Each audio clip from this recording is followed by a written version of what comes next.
Welcome to The Last Climb. Today, I'm uncovering the Annapurna Trek, where a family of adventure creators set out toward Thorong La Pass on a journey that would become their last. Years of filming extreme adventures gave them confidence they could handle the mountain on their own terms, even as conditions began to turn. But one decision would leave them trapped in a situation they could not escape. It was October 9th, 2018, high above Nepal's Annapurna circuit, on the approach to Thorong La Pass. Above the tree line, the route's thin air, sudden storms, and rapidly changing visibility make even experienced trekkers vulnerable. Gideon Connolly was 36, a former corporate marketing manager from Denver, Colorado, who had left his office job 2 years earlier to focus on running the family's travel brand, The Roman Connolly, full-time. According to interviews later given by former business associates, the channel had grown from a small travel photography blog into a growing online platform with a dedicated audience. The family's content centered around their trips, outdoor experiences, and the idea of exploring new places together while sharing those moments with the people who followed them. Gideon handled logistics, routes, gear, and relationships with the outdoor brands that appeared in their content. Because the family created documentary-style travel videos, they carried additional camera equipment, batteries, and emergency supplies beyond what many independent trekkers typically carried. Gideon had also completed basic wilderness medicine training before the expedition, according to records shared by the family before the trek. I'll admit, the amount of planning that goes into a trip like this is something I find interesting, because there are so many moving parts before anyone even steps onto the trail. His wife, Kaylani Connolly, was 34. Before the trip, she had spent years working as a yoga and fitness instructor. Within the family's business, she was also the one handling a lot of the behind-the-scenes work, things like editing, writing captions, and managing the posting schedule that kept their audience updated while they traveled. Their daughter, Kyson Connolly, was 19. She had been homeschooled through an online program for most of her teenage years, with much of that education built around the family's travel lifestyle. Over time, she became a familiar face in their videos, often taking on the role of the adventurous older sibling in the family's online presence. Moshe Connolly, 18, followed a similar homeschooling path and also appeared regularly in videos about outdoor challenges, resilience, and family adventures. Archived social media posts, scheduled uploads, and travel documents showed that the Annapurna Trek had been planned as one of the family's biggest projects of the year. The trip was expected to become a major documentary series for their audience and lined up with upcoming conversations involving existing brand partnerships. But that alone does not prove that professional expectations affected their decisions during the trek. It only shows that, before they left, the expedition carried a lot of personal and professional importance for the family. To their audience, the Connolly family represented a different kind of adventure, everyday people taking on challenges most families would never attempt. Their videos focused on preparation, persistence, and proving difficult experiences were possible. The channel's back catalog provides context for the family's approach to adventure travel. In 2016, they documented a 5-day trek through Torres del Paine in early season conditions. The following year, they completed the Mashame route on Kilimanjaro, where one video showed Moshe experiencing symptoms consistent with altitude sickness before continuing the climb after resting. I watched that clip and honestly, it's uncomfortable. You can see he's struggling and they just keep the cameras rolling. Some viewers criticized the family's decision to include those moments in the final edit, while others viewed the videos as an honest portrayal of the physical challenges of expedition travel. Whatever the audience's opinion, the family's content frequently featured physically demanding activities and videos focused on completing challenging experiences. Those previous successful expeditions provided a history of completing demanding routes before Annapurna. Thorong La is not considered dangerous because it requires technical climbing. The challenge comes from the combination of altitude, distance, weather, and the fact that trekkers can go from clear skies to dangerous conditions in a matter of hours. For most trekkers, the final push from High Camp to Thorong La begins in the early morning hours. The climb to the pass can take several hours, followed by a long descent toward Muktanath on the other side. The descent is often considered just as demanding because tired trekkers are dealing with steep terrain after already spending hours above 16,000 feet. A Kathmandu-based trekking agency later told investigators that the family had inquired about guided options for the circuit in July 2018, but ultimately chose to trek independently, obtaining the required Trekkers Information Management System cards and Annapurna Conservation Area project permits rather than hiring a guide and porter team. An agency representative later recalled that the family had expressed a preference for managing the filming process themselves, although she acknowledged that the conversation had not been documented in writing. At the time of the expedition, independent trekking on the Annapurna circuit remained common among foreign visitors. Hiring a guide was recommended by many trekking organizations for safety reasons, but it was not a requirement for most foreign trekkers on the route in 2018. In 2018, going independently was neither unusual nor, on its own, reckless. Thousands of trekkers did it every season. It did mean, however, that the Connolly family was making every route, timing, and altitude decision on its own, with no one professionally obligated to override them. I always appreciate the comments people leave on these videos, and one from a previous mountain story stuck with me. Reading through the Connolly family's trek, I kept coming back to it.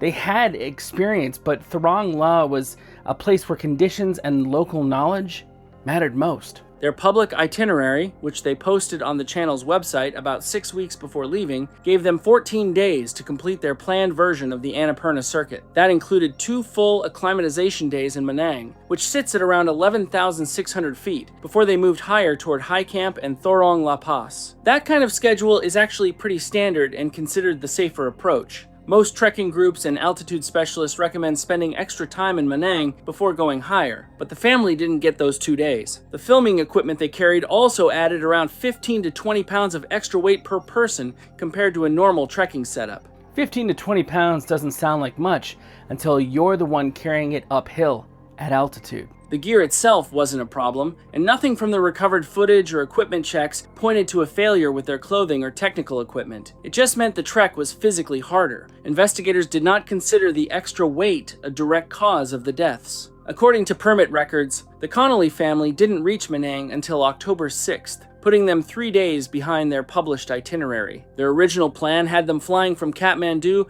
to Pokhara on October 1st, then continuing by road toward the Annapurna circuit. The flight was canceled because of bad weather, and they didn't reach Pokhara until October 3rd. From Pokhara, they used road transport and vehicle transfers along the lower section of the circuit to move north toward Manang, helping them recover some of the lost time. Even with those transfers, they did not reach Manang until October 6th. Their original itinerary called for 2 full acclimatization days there before continuing higher. Instead, they stayed only 1 night, sacrificing the extra acclimatization time to keep the rest of their schedule moving. Guest registry entries from Tilico View Lodge in Manang, where the family stayed on the night of October 6th, show they booked a single night, not the 2 nights their own itinerary called for. 1 night booked instead of 2, right there in black and white. That's the moment I keep coming back to. The lodge's owner, Lakpa Gurung, later told investigators reviewing the incident that he recalled the family at dinner that evening and that Gideon had mentioned a planned posting schedule and an intention to reach High Camp within 2 days. Gurung's account is partially corroborated by a draft video caption recovered from the family's shared cloud drive, time-stamped the same evening, referencing an on-schedule push toward the pass and a posting date in mid-October. What was actually said between Gideon and Kaylani about the schedule, whether either of them raised the acclimatization guidance, whether it was discussed and dismissed or not discussed at all, was never recorded and cannot be reconstructed. What exists is a lodge owner's recollection from a single dinner conversation and a half-written caption. Together, those details show that the family was attempting to maintain a faster timeline than originally planned. On October 7th, checkpoint logs show the family registering at Ladar, a settlement between 13,500 and 13,800 feet, 1 stage below High Camp. Nima Tamang, who managed the Yeti guest house where the family stopped for tea, told investigators that Moshe had mentioned a headache and appeared tired at check-in. A headache and looking tired. On its own, that's nothing. I felt that on way easier hikes than this one. Tamang said he gave the family the same verbal rundown on altitude sickness symptoms he gives every trekking party passing through standard practice, not a response to any particular concern raised about this family. Checkpoint records show no request from the family for a delay or a rest day at Ladar, and no notation from ACAP staff flagging concern. A headache at that elevation is common and is not, on its own, a reliable predictor of what follows. It is included here because it is one of the few recorded observations of how any member of the family was feeling during the final 2 days. Also making their way toward Thorong La that week were 2 licensed trekking guides, Pemba Gurung and Arun Thapa, hired by a Swiss couple traveling along the same route. Both had crossed the pass dozens of times over years of guiding work in the region and, according to their later accounts, had spent the afternoon at high camp discussing concerns about deteriorating weather and visibility with several trekking groups. By the evening of October 8th, the Connolly family had made it to high camp, which sits at around 16,000 feet. This was basically the last major stop before the final climb to Thorong La Pass. If it was me standing there that night, hearing a warning from the guides while knowing that the weather was turning, I honestly don't know how easy that decision would have been to make. And that night, according to both guides, Pemba and Arun went over to talk to Gideon and Kehlani. They strongly advised them not to try crossing the pass the next morning. They explained that, the family had climbed pretty quickly from Menang. They were already dealing with the altitude at high camp, and conditions around the pass were beginning to look worse. The guides had been seeing indications that conditions around the pass could deteriorate the following day, and they warned that the combination of high elevation, limited visibility, and worsening weather could become dangerous, even for people who were experienced with high-altitude trekking. Their advice was to stay at high camp for at least one more day and wait. The Swiss couple that Pemba and Arun were guiding ended up making a different choice. According to the guides, and later confirmed by the couple themselves when investigators reached them by phone in Zurich, both groups had dinner together at high camp that same evening. The weather warning was brought up at the same table, during the same conversation. The Swiss trekkers decided to wait. The Swiss couple decided not to attempt the crossing that morning. Pemba and Arun descended with them toward lower elevations, while the Connolly family left high camp on their own. The guides would later return to the area as part of the search. Pemba and Arun's statements became the strongest witness account, showing that the family had been warned before attempting the crossing. But, at the same time, there's a limit to what we actually know. There's no recording, no written note, nothing showing exactly how Gideon or Kehlani responded, and none of the other lodge guests interviewed remembered hearing the full conversation. So the only thing investigators could confirm was this. 2 guides said they warned the family not to continue. Those same guides would later return just a few days afterward to help recover their bodies from the mountain. And the next morning, the Connolly family left anyway. I can't imagine being one of those 2 guides, giving that warning and then days later climbing back up to bring the bodies down. Checkout records from the High Camp Lodge show the Connolly family departed ahead of nearly every other party staying there that night, including Pemba and Arun's group. Trekking staff on duty that morning described the sky as clear,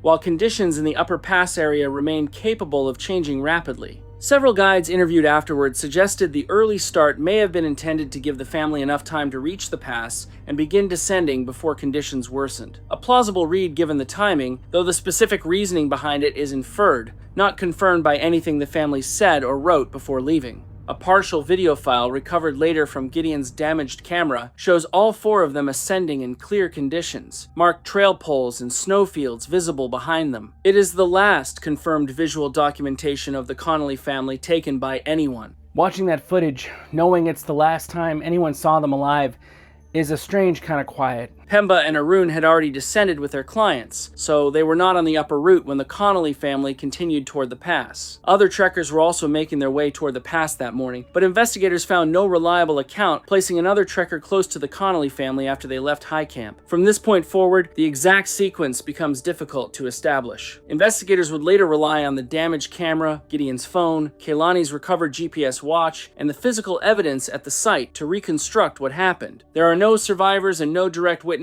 to anything that happened afterward. Partial GPS data from Kehlani's watch showed that the family continued ascending toward the pass before the GPS track ended. The recorded movement was consistent with their continued progress toward the upper approach. Regional weather observations and accounts from other trekkers lower on the trail that day indicate that conditions in the upper pass area deteriorated as the family climbed, with snowfall and dropping visibility moving into the route. This matches the sharp change visible in the last 2 photographs recovered from Gideon's camera. The earlier footage shows relatively clear conditions, with the trail and surrounding terrain still visible. In the later photographs, heavy snow and reduced contrast obscure most of that detail. Going from being able to see the terrain around you to barely being able to distinguish what's ahead of you, that kind of change can happen surprisingly fast in the mountains. On a normal day, even a brief loss of visibility might mean stopping, looking around, and checking the route before continuing. In a whiteout at Thorong La, the problem is that the landmarks that normally guide trekkers can disappear completely. Phone records later showed that there was an unsuccessful attempt to connect after the family entered the Thorong La area. But because coverage at that altitude is extremely limited, officials couldn't determine exactly where the attempt came from or who it was meant for. The call never went through. And honestly, in that kind of terrain, even under normal weather conditions, getting a signal can be unreliable. At that altitude, cellular coverage was already unreliable, so the failed connection could not tell investigators where the phone was or who Gideon had been trying to reach. The record doesn't tell us who Gideon was trying to reach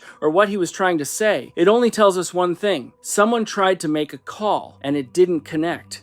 Somebody up there reached for a phone in the middle of that, and we'll just never know who they were trying to call. Based on the GPS data recovered from Kehlani's watch, investigators later believed that the family most likely moved away from the trail after their last recorded position. The recovered GPS track placed their final recorded position several hundred meters off the marked route, near the upper approach to the pass, where exposed rock and snow can make it extremely difficult to tell where the actual trail is during a storm. That kind of mistake has happened before on this same section of the route. But there's also a limit to what investigators could know. They couldn't determine exactly how the family ended up off course. It could have happened slowly, without them realizing. Someone might have noticed and tried to correct it, or they may have simply continued forward, believing they were still following the route. The evidence shows where they ended up. It does not show the exact moment they lost the trail. As the snowfall intensified and visibility dropped, finding somewhere to shelter from the wind would have become increasingly important. Along parts of the upper route, rocky outcroppings offered some protection, but locating one while trying to stay on the trail in near whiteout conditions would have been difficult. Physical evidence at the site indicates that at some point after leaving the marked route, the family attempted to build a shelter within a rocky outcropping approximately 220 feet below their final recorded GPS position. Recovery teams documented a torn tent fly, a partially deployed emergency bivy sack, and both siblings' backpacks positioned close together near the base of the rock formation. A torn tent fly and the kids' backpacks pushed together.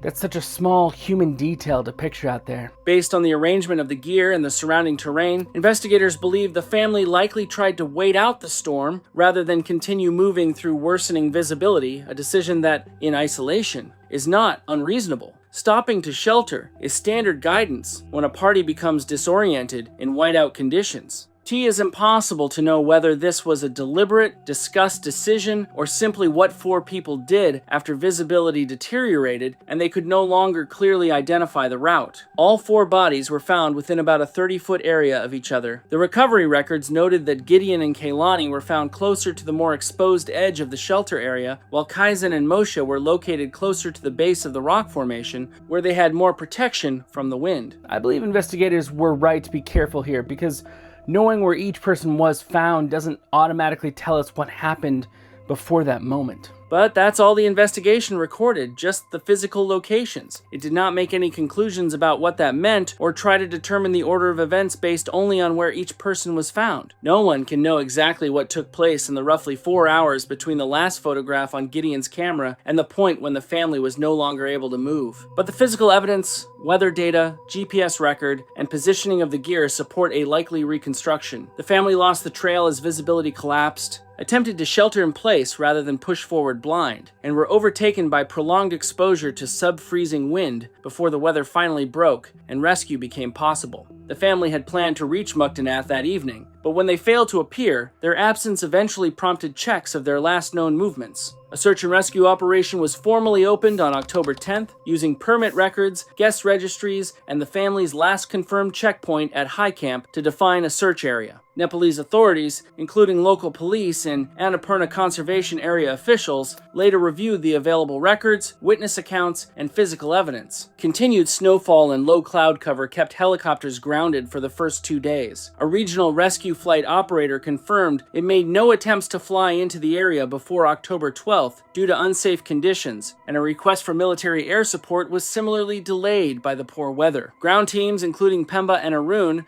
who volunteered to assist once word of the missing family reached the guides working the route, began working up from High Camp on foot as soon as conditions along the moraine stabilized enough to move safely. The same guides who warned them went back up to search for them, and that says a lot. Search teams initially worked outward from High Camp using the family's last known location, permit records, and guest registries. The GPS watch was recovered only after the site was located. Its data was then used to reconstruct the family's final movements. They reached the site on October 12th, 3 days after the family's last confirmed position, guided in the final stretch by a glint of camera equipment visible against the snow. Post-recovery medical examinations found that Gideon and Kaylani Connolly both died of hypothermia following prolonged exposure to sub-freezing temperatures and sustained high winds. Examiners documented no injuries consistent with a fall or an avalanche, supporting exposure as the primary cause of death for both parents. Kaizen and Moshe were also found to have died of hypothermia from the same exposure. Medical examiners noted lung changes that could have been associated with altitude-related complications, although hypothermia remained the primary cause of death. Officials noted that the condition may have affected Moshe's physical state during the final push, but it was not considered the primary cause of death. In later years,